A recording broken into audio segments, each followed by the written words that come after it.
La famille, alors là, c'est grave pour Alassane Ouattara, je vous dis.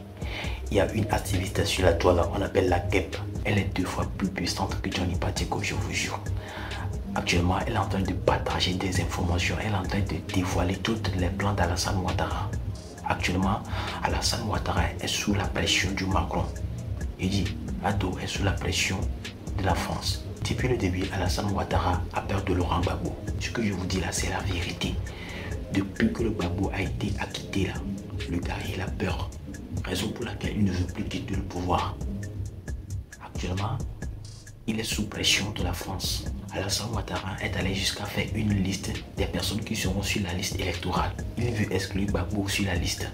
Mais la France dit non. La famille, ce que je vous dis là, c'est un secret qui vient d'être dévoilé par cette dame. Raison pour laquelle ils ont fait une réunion secrète dans la nuit. Et la dame a tout dévoilé, la dame a tout cassé, la famille. Je vous laisse regarder la vidéo, s'il vous plaît, restez jusqu'à la fin de la vidéo pour la décortication.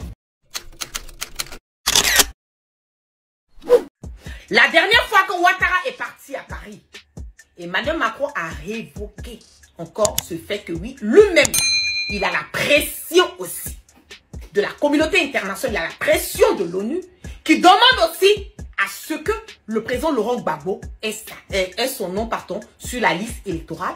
Il faut aussi que Guillaume Soro puisse rentrer. Il faut aussi que Thiam ait le nom sur la liste électorale. Donc Emmanuel Macron a retiré cela à Ouattara.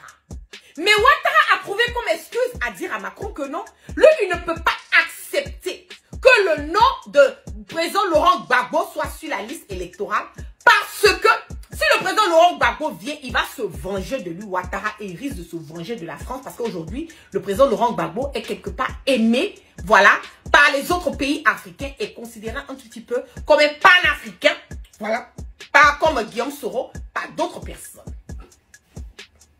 Donc, quand il a trouvé ça comme excuse de donner à Emmanuel Macron, aujourd'hui, la France a le dos au mur parce que la France se dit, ah, mais nous, on ne sait pas comment est-ce qu'on va gérer cette situation parce que si le président Laurent Gbagbo vient et qu'il ne veut pas dealer avec la France, qu'il ne veut pas dealer avec, comme on le dit, avec les autres pays limitrophes, avec toutes ces personnes aujourd'hui que Ouattara a un problème avec eux, comment est-ce que la France risque de se retrouver?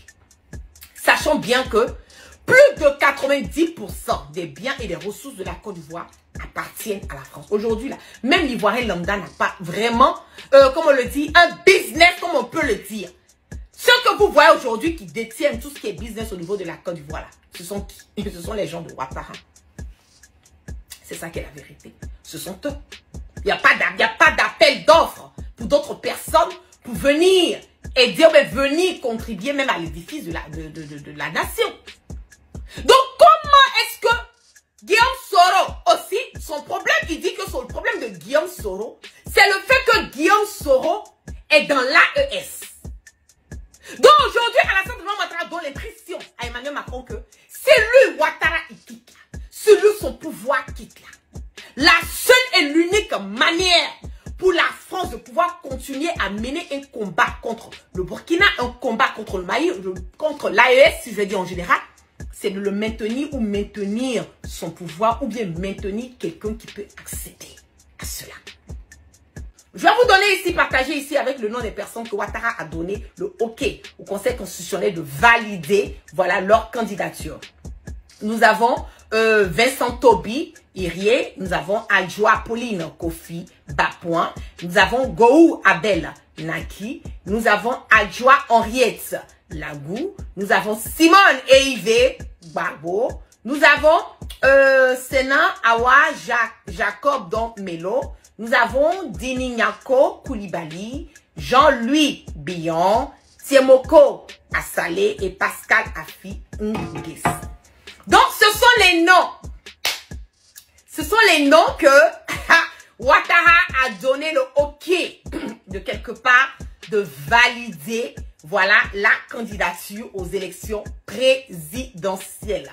Serin Wawa Jacob Domelo. Domelo est sur la liste électorale qui a été les 10 personnes qui ont été sélectionnées en ce moment et assistées par Ouattara. On va voir s'ils vont maintenir cette liste ou bien sur le fait que Chris Yapi et la guêpe auront eu à faire le cassement de Papo sur la liste qui a été retenue, s'ils vont toujours retenir cette liste ou bien s'ils vont changer. Mais sinon, l'information que moi j'ai eue aussi, voilà, que Chris Yapi a eu à partager, ce sont ces noms qui ont été retenus pour la liste électorale de 2025. Nous ne pouvons pas partir à des élections dans ce sens-là. Nous ne pouvons pas partir à des élections libres et transparentes dans ce sens.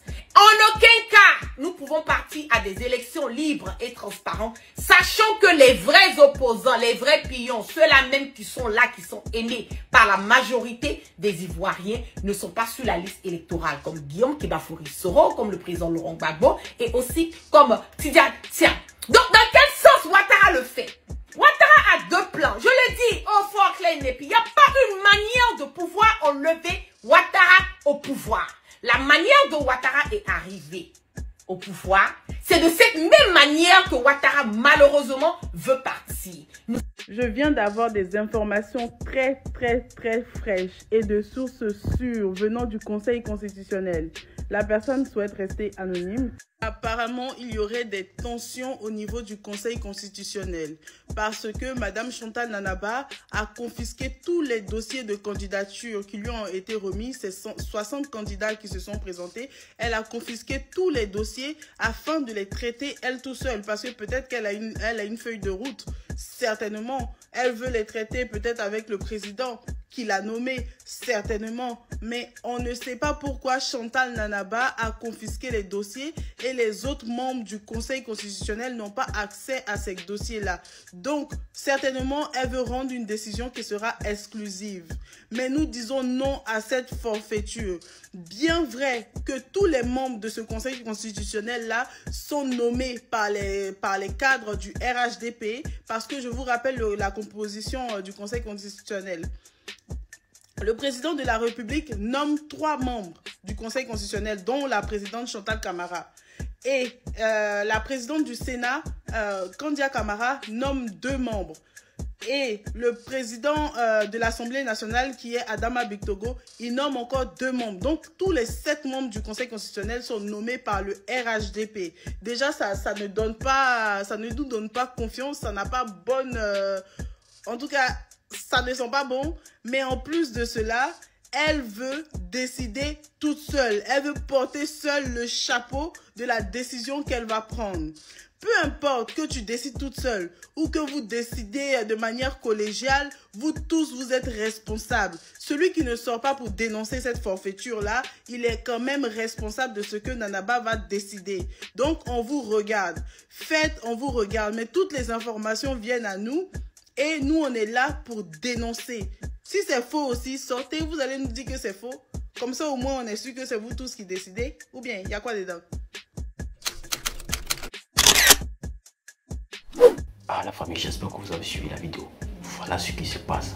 Voilà ce que Alassane Ouattara est en train de préparer. Donc la raison pour laquelle il veut rester au pouvoir, il a peur de Gbagbo.